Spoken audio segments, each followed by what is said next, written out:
Blessed Monday mga kasabong. Ito po, i-announce ko lang po yung price list namin sa Expo, which is mag-start na po sa this Friday, Saturday, Sunday sa Mall of Asia.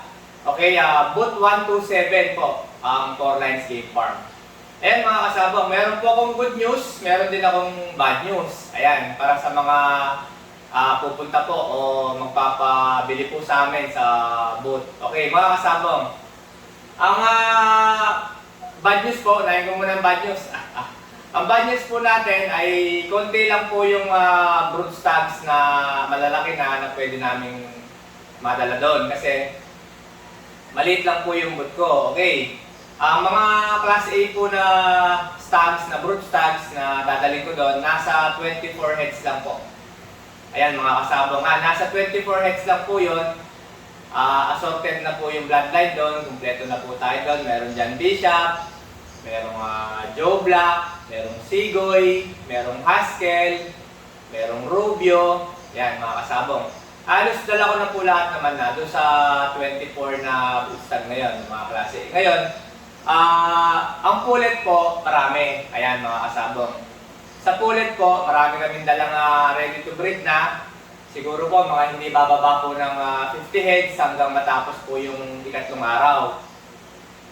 Kasi hindi po lahat madadala sa day 1. So meron po tayong dadalhin sa day 1, meron po dadalhin sa day 2, day 3. Ngayon, yung iba po, pipikapin na lang at marami pong nakalista dito na nag-advance po ng order. Darating po doon ay pipikapin na lang po yung mga order po nila. So mga kasabong yan, i-PPM nyo po ako kung meron po kayong advance order. I-PPM nyo po ako kung anong araw po kayo darating at dadalhin po namin yun sa mismong araw din ng pagdating nyo. Ayan mga kasabong ha. Sa pullet po na ready to breed o yung mga full grown pullet ay nasa mga 50 po yun. Okay. Meron po tayong hybrid doon, tapos meron din po tayong two-way. Yung mga two-way cross po mga kasabong more or less mga 20 heads. Ayan, tapos mga 30 heads po yung mga hybrid. Okay, kagaya po ng mga lalaki, nandun na po lahat ng mga bloodline. Meron Joe Black, merong Haskell, Rubio, yan. Sweater, super sweater yan. Lahat po halos nandun na din. Okay. Ang price list po natin, okay, sa mga broodstags po, is makakakuha po kayo nandun na as high as 20,000 po sa isang class A.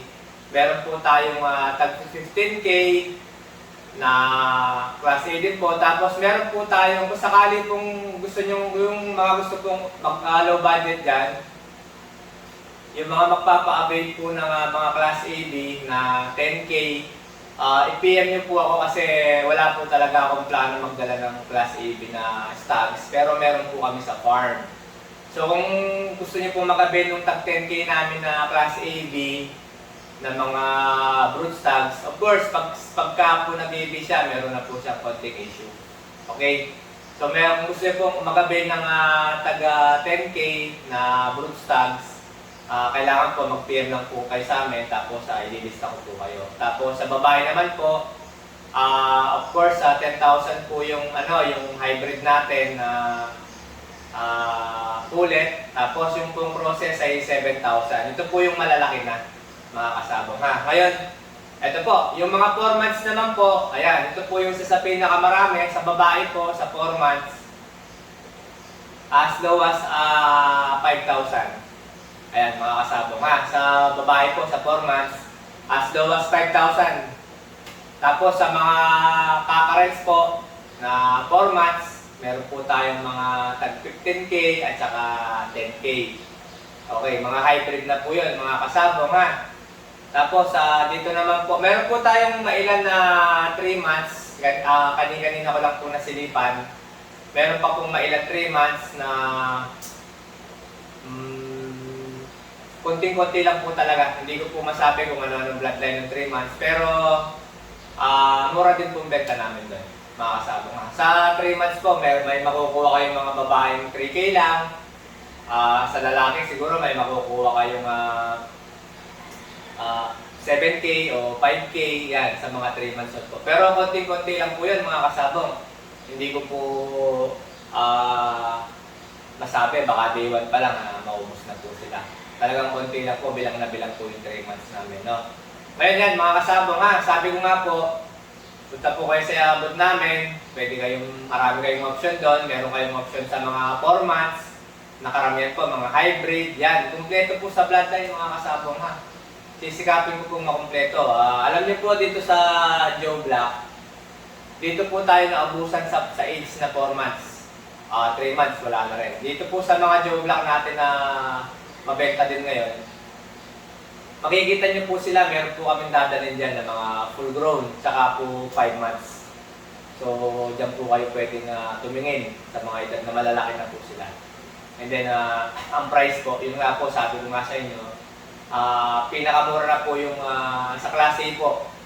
Meron po tayong 20 at meron tayong 15K na parang naglalaro po siya sa Class AB na pag tinignan nyo parang Class A na rin. Okay, tapos meron po tayong Class B. Yung Class B naman po, hindi po talaga namin dadalhin yun unless na may order po na 10K lang po ang budget pero kailangan po niya yung hybrid na i-breeding. So, kailangan niyo po talaga mag-request, ililista ko po kayo, given your name at cellphone number, tapos yung date po na kung kailan po kayo darating sa araw ng expo. Ayan mga kasabong. Mga kasabong, baka po meron dyan magtatampo kung bakit po konti lang po yung mga broodstag na dadali namin. Sabi ko nga po, 24 heads lang siguro yun kasi maliit lang po yung boot namin. Yun lang pong paglalagyan is mga 24 lang. The rest po nakalagay po lahat sa crate. Lagayan po ng mga inahin na malalaki. Kasama na po yung matapos, magbubukas lang po kami ng mga ilang scratch pen. Mga kasabong, konti lang po talagang dala ko kasi yung po mga broodstag na dadalhin namin ay talagang piling-pili ko po. Okay? Piling-pili ko po yun. Karamihan po doon ay nakaline up sa mga big event namin na derbies, na itong early bird na hindi na po nagamit.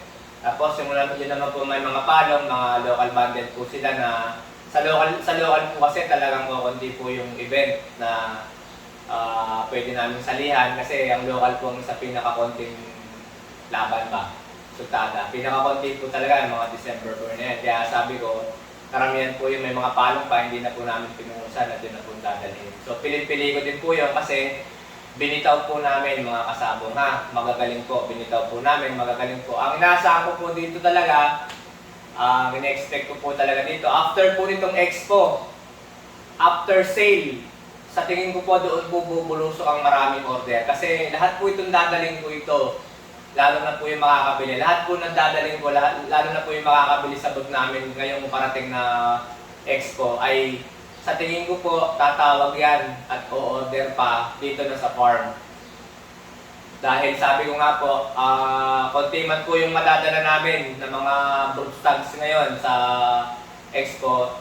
Inaasahan ko naman na after sale, after po nitong expo na ito, dito po bubulusok ang maraming mas bibili. Kasi sigurado pong makikita nilang tunay. Pagka po nasa kamay na nila mga manok, nakita na nilang binitaw na nila, etc.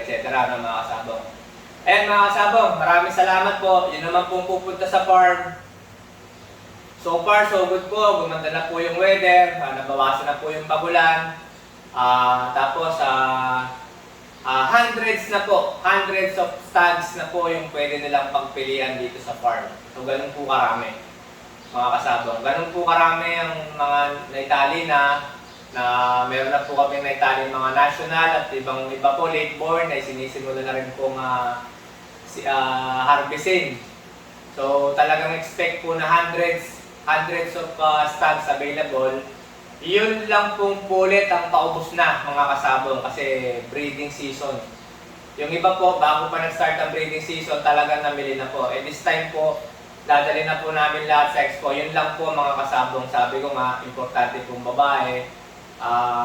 Kung meron na po kayong mga nangingitog dyan at broodstags na lang ang kulang nyo, dito po talaga if you want to visit me in my farm, open po ito, basta nandito ako sa bahay. Sabi ko nga po, napakadami pong pagpipilian, hundreds. na Class A kasi inihiwalay po namin ang mga manok. Kina-classify po talaga namin. Once na order kayo ng Class A po talaga yung marireceive nyo. Once na na-order po kayo ng Class Class A, B, hindi nyo makahalata na Class A, B siya, parang Class A na rin siya kasi alam nyo na po kung medyo maselan lang. Tapos pag nag-order naman po na kayo ng mga Class B lang at medyo may low budget kayo, ay matutuwa din po kayo kasi yung Class B po namin dito dahil sa taas ng standard ko. Ang Class B ko dito, minsan pag nakakita nyo sa ibang farm, parang mas Class A nila, Class B namin, parang mas okay pa po dito sa Class B ko. Ayan mga kasabong ha, lagi pong may dahilan, lagi pong may reason kung bakit sila na-classified, Class A, B, Class A, Class A, B, Class B.